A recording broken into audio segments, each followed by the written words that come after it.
Bonjour, Andrew. Bonjour, Alex. Very continental today. Yeah. What is this? Why are we so continental today, Alex?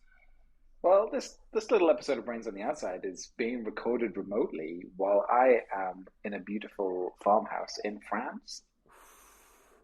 I'm in Not a wanting to brag.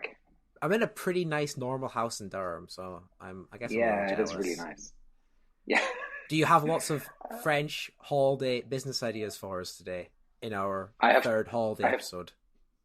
yeah, I have two. I have two French holiday business ideas that have come to me while I have been experiencing this holiday in France Okay. alongside, yeah, I think they're the product of incredible cheese dreams and too much sparkling wine. Should, you've hyped them up to such incredible levels. Should we just start? Should we just do it? Okay, Should we just launch in? first thing, right? I was lying in my bed last night Mm-hmm. in this incredible farmhouse that we're in. It's lovely. It's just an amazing place. It's someone's family home that we're in, Mm-hmm. and it's big and it's beautiful and it's lovely. And there I was. I got into bed and I pulled the covers up across me without the duvet in because what kind of mad person uses a duvet in the temperatures like this? And I lay there, and as I lay there in the quiet, I started to hear all the noises that the house makes. I started to hear the creaks and the kind of weird groans and the noises of the wind vane outside and the rustles. There's actually there are some palm trees in the garden that make a noise like that, and I kind of started to get creeped out actually. See, I get kind of creeped out in my own house hearing the noises my own house makes. So when you're Yeah, away and it's new noises, it's even worse. it is, and there's new creatures here as well. I found a moth that, no joke, was like 3 inches across earlier today. No. Just very beautiful, but yeah, it was like, whoa, okay, what is that? Yeah. So last night while I was lying there, there's obviously the rooms where the owners of this Airbnb have kept all their stuff, and they've got signs on them that say privé, and they've got a big hand on them. And in the middle of the night last night, I was like, what if someone's actually still in one of those rooms? Yeah, they haven't actually left. They're in there with you. Yeah, they're just coming out at night and we never see them, and they're creeping around at night doing normal stuff, just living their days upside down. Oh, Uh, they're like a nocturnal family. yeah, exactly. What if this is a parasite situation? What do we got going on here? See, So, if you're an Airbnb owner, what I'm recommending is that you use a service that I have just invented that makes all of those noises like weirdly comfortable and explainable. okay. Do you have an example of how this would work? Yeah, so you're lying there in bed, you hear a kind of creepy noise, and it's like sort of sounds a bit like, I don't know, groaning and maybe the sort of a creaking sound. You open your door and poke your head out, and there's a friendly ghost in the hallway, and he's Okay. like, "Hey, how's it going? Is it how are you okay? Is everything all right? So I'm so just, I just sorry, I'm just clanking my chains here." is it that the ghost is making these noises, or something else is making this noise, and the ghost is just owning up to it and pretending? I think it's ambiguous. I think it's Right. ambiguous, right? It's just we always make it sound like it's a good, fun sound. Right. That fluttery moth sound. You open the door and there's not a moth there. There's a fairy. Like maybe it's the tooth fairies on holiday here at the same time as you, and you're like, oh, that's okay. And then you go back to bed all nice and happy, That's not knowing that extremely actually there's a foot long moth outside the bedroom. that's fun for you, and probably also extremely fun for your kids as well. You get to meet all these Yeah, fun magical creatures. exactly. Yeah. Absolutely. Yeah, it's always explainable. That weird creaky noise is actually just someone doing their washing in the middle. It's a borrower doing some washing at the bottom of the bed. So I Yeah. really love this idea, but my fear is that you're going to be in competition with a business that I've just invented right now after hearing that. Hmm. So I the issue here is that you've not gone used to the creaky, creepy noises yet. but eventually, if you live there long enough, you would. Because you Yeah. have gone and used the creaky, creepy noises in your own house. So what my Mhm. company does is we go and we record all those creaky, creepy noises from your house, and before you get to your Airbnb, we put some speakers around the perimeter and blast those Oh, creepy noises in. So yes, the house is making its own noises, but it's being drowned out by your normal creepy noises. I really like that a lot, and it's also made me just invent this other service because I think what the problem there is, Andrew, that people are going to go to their Airbnbs and they're going to get too comfortable and they're not going to want to leave. Oh shit! Yeah, okay. So, as a corollary to my original service, there's also a service that we provide for Airbnb owners where we make the sounds really scary so that you want to leave. Oh yeah, it's like a haunted house. It hits 9 p.m. Yeah, and it's actually like it is terrifying yeah, to be in there.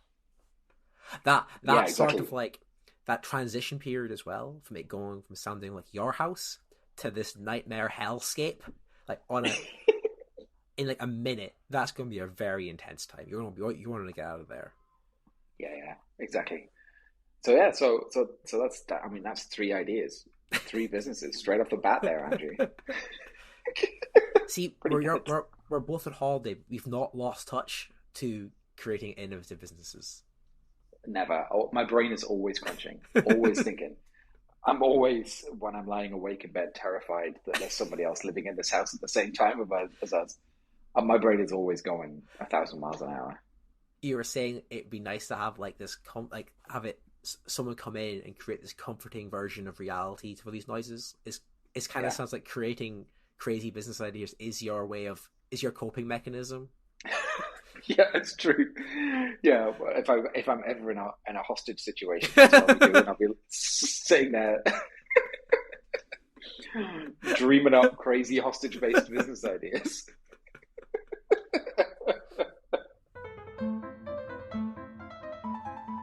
Okay, so idea number two that I had is whenever I'm away with my family, in fact, anytime we go anywhere and we see an animal that we regularly see. Mhm. So, as an example, here in this farmhouse, it's surrounded by big fields of there's sunflowers on one side, there's corn on like three sides, I think, um, because it's really in the middle of nowhere. You sound There remote. is, yeah, it is pretty remote. I mean, this internet connection that we've got here is rough. So we'll see how this thing goes. But yeah, we are quite remote. We're about a 10-15 minute drive from the nearest town. Um, and yeah, it's literally a farmhouse. It's yeah, that's what it is.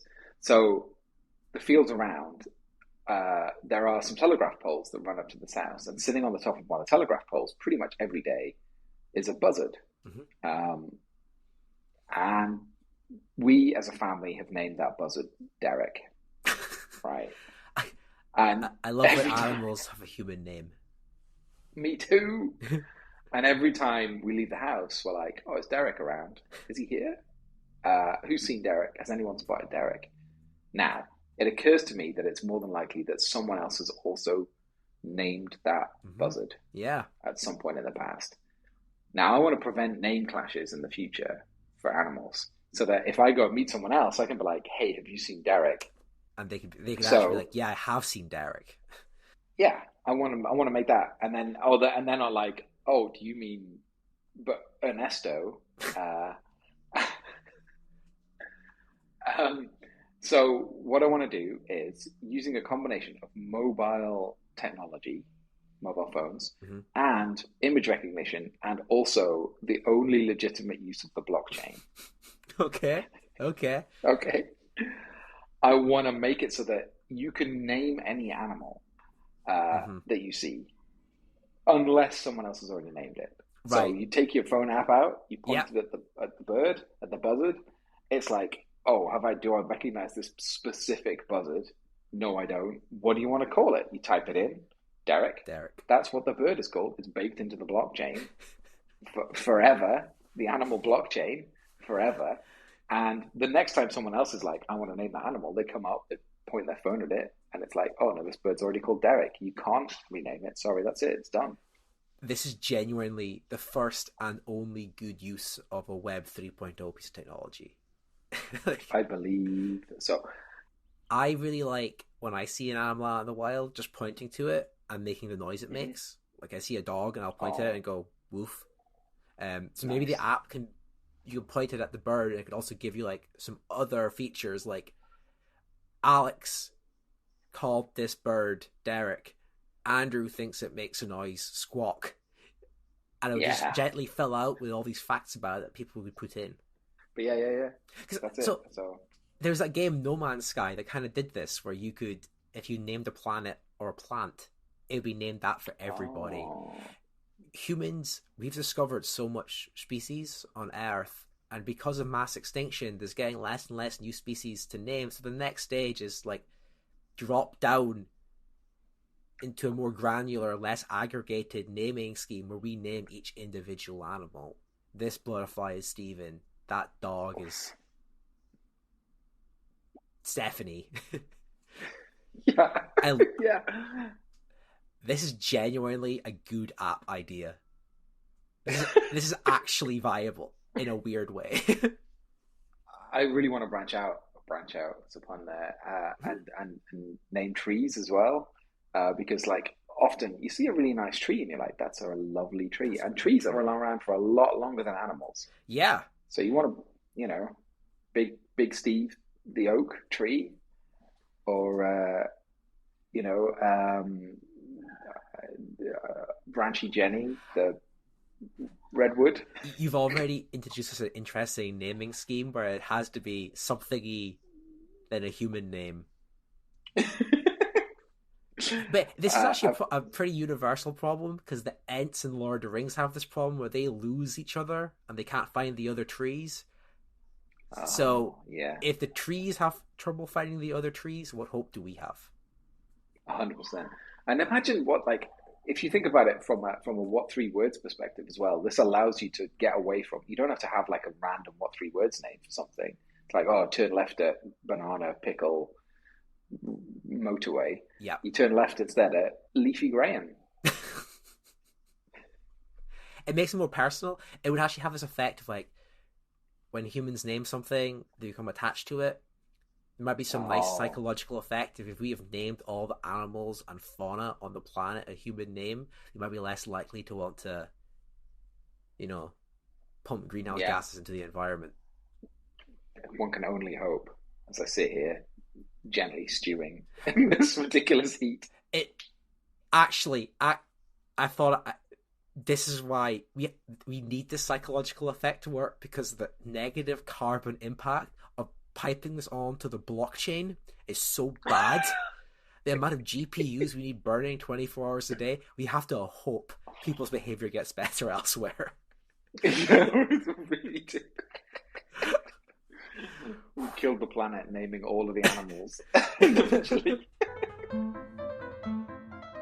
So it sounds like you've had a productive businessy holiday, Alex.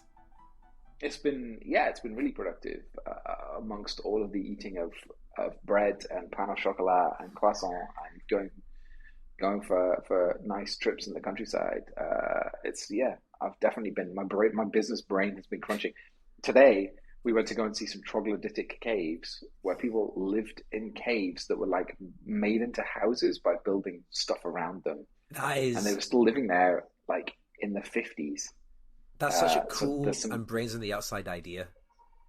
yeah, it's really cool. And it was mad, actually. We went there, we walked in, and it's like, oh, the temperature outside is 27 degrees centigrade. The temperature in the caves is a balmy 17 degrees. Oh We went in, wow. it was like, oh, this is lovely in here. I can kind of Yeah, see, I guess, there's some negatives living in the cave, lack of windows and stuff, but if it's nice and yeah, cool, I could take that trade. yeah. Yeah, it was really good. Alex, if there's Yeah, anyone out there who has a better idea than cave houses and wants to tell us yeah. about it, how would they do that? There's three ways, Andrew. So email, brainsontheoutside at gmail.com, or Instagram, brains on the outside, or by Twitter, brains outside. Amazing. Yeah, is there anything else people could do for us, Andrew, other than emailing us their amazing ideas? The absolute best thing that somebody could do is please tell your friends about the show and make them listen. Force them to sit them down and make them listen. We've had, as of this week, as of recording this episode, we've had almost 500 people listen this month, which would be it's 500 downloads this month, which is our most successful month ever. And it's down to people listening and telling their friends and spreading the word. So thank you. Amazing. Thank you so much, everybody. Thank you. We love making this podcast. It's great fun. We love it. And we'll probably be back again next Monday with more great business ideas. Hopefully, yes, we will. If we can manage to coordinate all of our holidays that we are taking at the opposite ends of time. So, sweet. Oh, wait, we've forgotten one thing, Andrew. What was that? Keep your brain on the outside. Oh, keep your brain on the outside.